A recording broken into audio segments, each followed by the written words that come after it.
Hello Mind Warriors and welcome to Wonders Down Under, where we explore lesser known natural and man-made marvels below the earth's surface.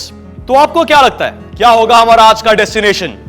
Man-made या underground, Asian या European? अभी पता चल जाएगा जब घूमेगा हमारा adventure wheel. Here we go.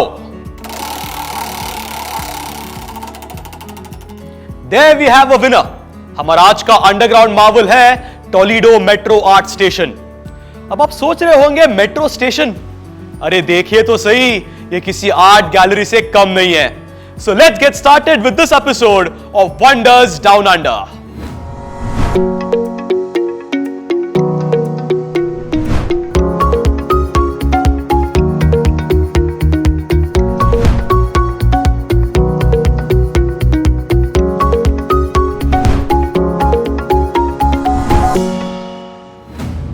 तो आज हम बात कर रहे हैं एक ऐसे वंडर डाउन अंडर की जिसे देखने दुनिया भर से लोग इटली के नेपल्स नाम के एक शहर में हर साल आते हैं. आपने अक्सर सुना होगा कि ट्रैफिक की वजह से या फिर स्टेशन में भीड़ होने की वजह से लोगों की ट्रेन छूट जाती है.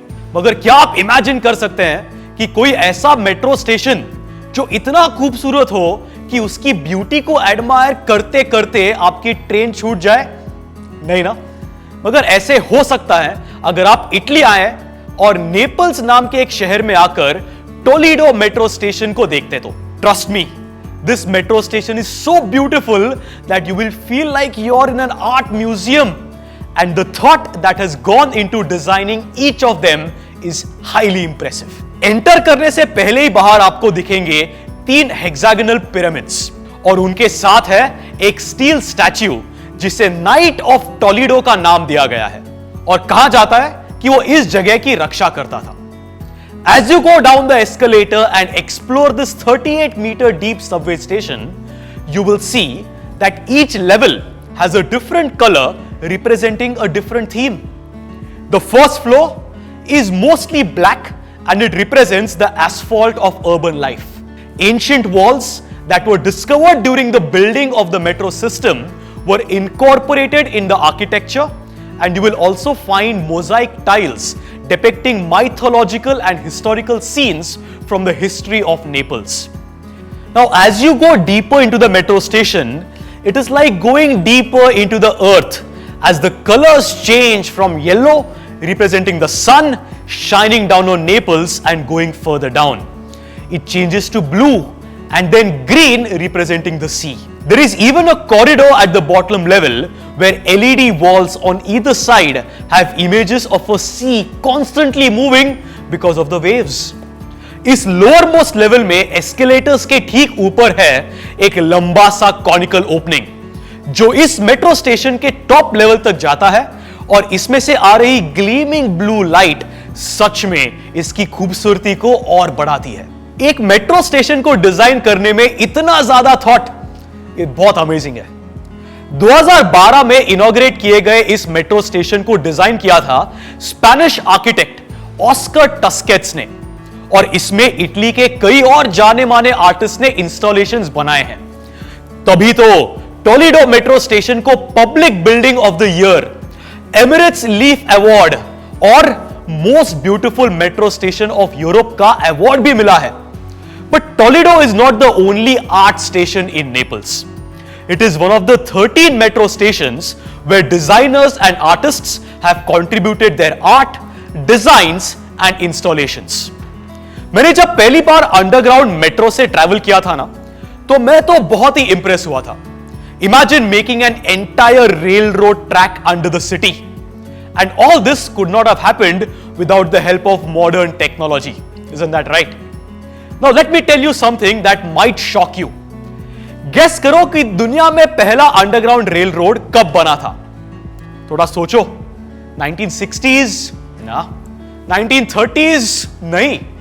दुनिया का पहला अंडरग्राउंड मेट्रो शुरू हुआ था लंदन में in the year 1863. That's right, 160 years ago. So before we had cars or telephones or even shaving razors or instant coffee, the world had seen the first underground railway system. इसकी कहानी भी बहुत interesting है, सुनिए.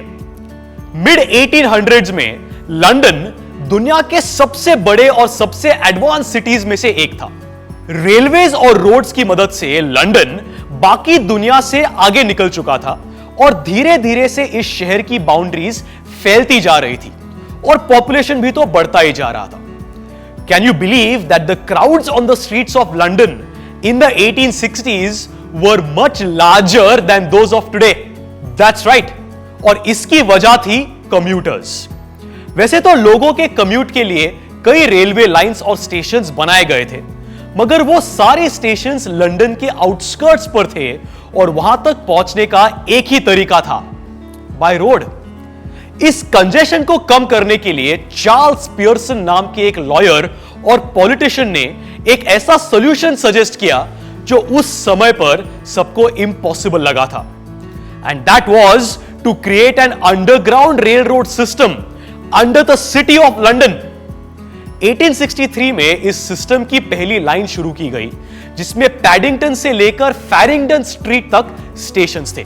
In the first year itself, the steam powered railway line carried 90 lakh passengers, which increased to 1.2 crores in the second year. 1890 तक 5 underground lines operational हो चुकी थी और इसकी मदद से करोड़ों लोग लंदन में ट्रैवल करते थे। और आज इस पूरे अंडरग्राउंड सिस्टम का नेटवर्क 400 किलोमीटर से भी ज्यादा लंबा है और इसमें करीब 270 स्टेशंस है, जिससे एनुअली 135 करोड़ लोग सफर करते हैं। Now technically speaking, a lot of underground railway systems are not exactly underground. मुझे पता है ये थोड़ा कंफ्यूजिंग लग रहा है आपको, मैं समझाता हूं। There are two ways of building an underground railway line, the cut and cover method and the tunnelling method. सबसे पहले बात करते हैं कट एंड कवर मेथड के बारे में। यहां पर जमीन के नीचे एक टनल बनाने की जगह जमीन को खोदकर एक सेक्शन में बड़ा होल बनाया जाता है और उसमें कंस्ट्रक्शन करने के बाद उसे एक रूफ से कवर कर दिया जाता है। This is a much easier and cheaper method as compared to the tunnelling method, but a major problem was that it caused a lot of disruption to the city while the construction was going on. और दूसरा method है tunnelling method, where the underground tunnels would be dug without disturbing the city life on top. मगर इसमें सबसे बड़ी problem यह थी कि उस जमाने में टनल्स डिग करने के लिए sophisticated machines नहीं थी। Now let me tell you about the first tunneling machines that were used for the London Underground in the 1800s. For this, they used something called a tunneling shield. This was a large circular shield that was placed in the direction that the tunnel was to be dug in. Now this shield had a few sections through which the workers would dig out the mud, and then with the help of mechanical jacks, this entire shield was pushed ahead and the circumference behind it was covered with cast iron linings, which would eventually create a long tunnel shape. और फिर इस tunnel के अंदर foundations लगाकर railway line का काम शुरू किया जाता था। As you can imagine, ये टेक्निक काफी एक्सपेंसिव थी और आज भी एक्सपेंसिव है। And the cost is not just in creating the tunnel, but also in terms of its maintenance. Underground railways में काफी चीजों का ध्यान रखना पड़ता है। The workings of all systems must be checked on a regular basis. In underground tunnels में अगर पानी भर जाए ना तो बहुत मुश्किल हो जाती है और इसलिए रेगुलर बेसिस पर पानी को पंप आउट करना भी जरूरी है। For example, nearly 14 million gallons of water has to be pumped out of the New York subway systems every single day. इसके अलावा अंडरग्राउंड स्टेशंस में एयर कंडीशनिंग और लाइटिंग के लिए भी काफी पावर की जरूरत पड़ती है। And this is one of the major reasons why we do not have too many underground metro stations in India, because it becomes more cost effective to build elevated metro lines. Another reason could be the underlying rock structures in certain cities which make tunneling very difficult. For example, Hyderabad जैसे शहर में underground railways बनाना almost impossible है because of the fact that the city is situated on the Deccan Plateau, making it very difficult to dig through the underground rock formations.